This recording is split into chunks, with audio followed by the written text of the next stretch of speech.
न सुने दिल का मैं न सुने। फिर हमारा के उखाड़ा ना मार देले बा उतना समझैले नु फिर आज मार देले बा। चल तो ओए अकेले हम जाइम और अकेले मार के आई। अब की आली फिर तू गोई रह मरा के आई रह। ठीक बा अब शांत रह।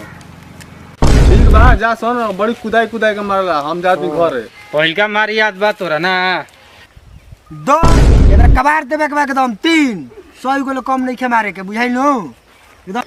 हुजूर जाना तनी लड़की पटावे खातिर गांव के लड़का का करत हसन। का करत हसन? फेयर लवली लगावत हसन। साला ये पता नहीं खे लड़की पटावे खातिर करुआ तेल के जरूरत पड़ेला।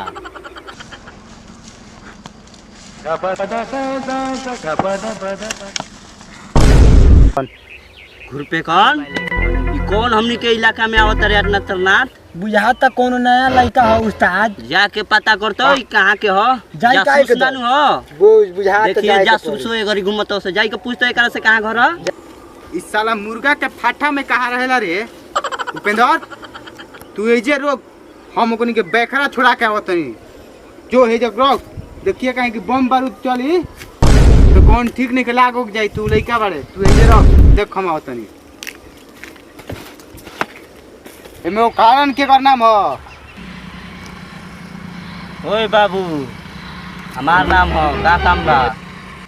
ये साला हम थोड़ा मोटा होता हो ये कारण तो मासे के कमी है। का सोचत रे हां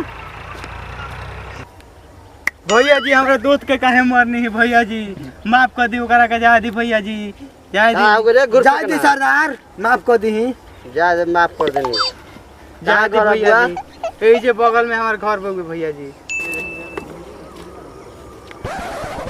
आजो देख ले माइटर 2 मिनट में सॉल्व कर देने। साला गोड़ पे गिरा है गोड़ पे चल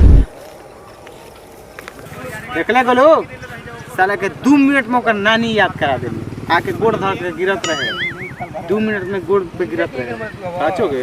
साचो ना तो पूछ ले करे अरे सही में एकरा का हम लुकवा देले रही कि बम बारूद तोरा पे चल जाई जरो जी लइका बाड़े गोला बारूद से खेले के आदत है ओ सही कहनु ज्यादा हमार बात ना ले लहु भाई पोखराना हमारा माल के छेड़ देले बा।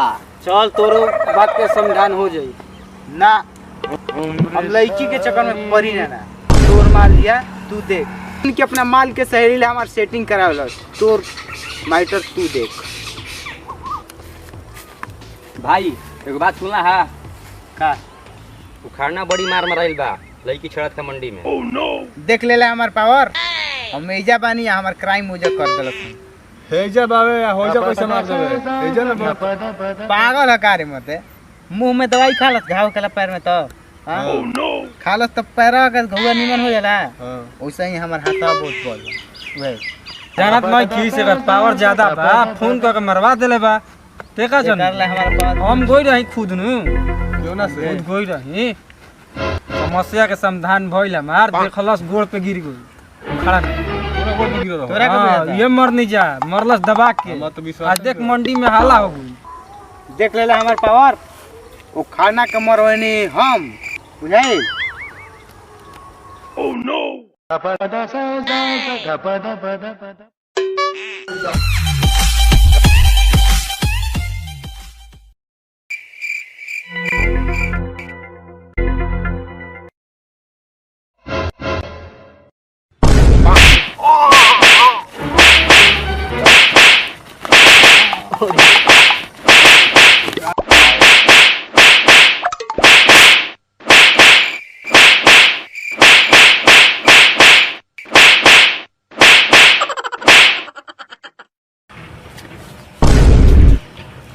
अरे जो तो तनी देख तो गुले सो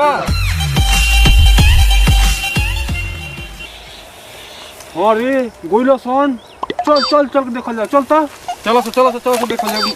अरे साला ओए देख रे मार के लगा मुआ दरो साला अरे साला उठ उठ उठ बड़ी मार मरले बहुत तो हमरा के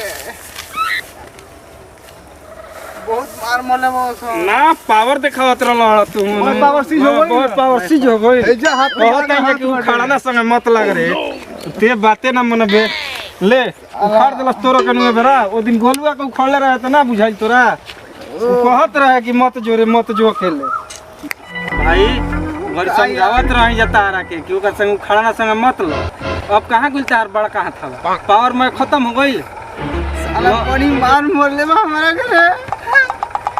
चल चल देखी जा केने फाट उठल बा रे चल चल लेके चलो सने करा के हॉस्पिटल में रे चलो चल चल हॉस्पिटल में चल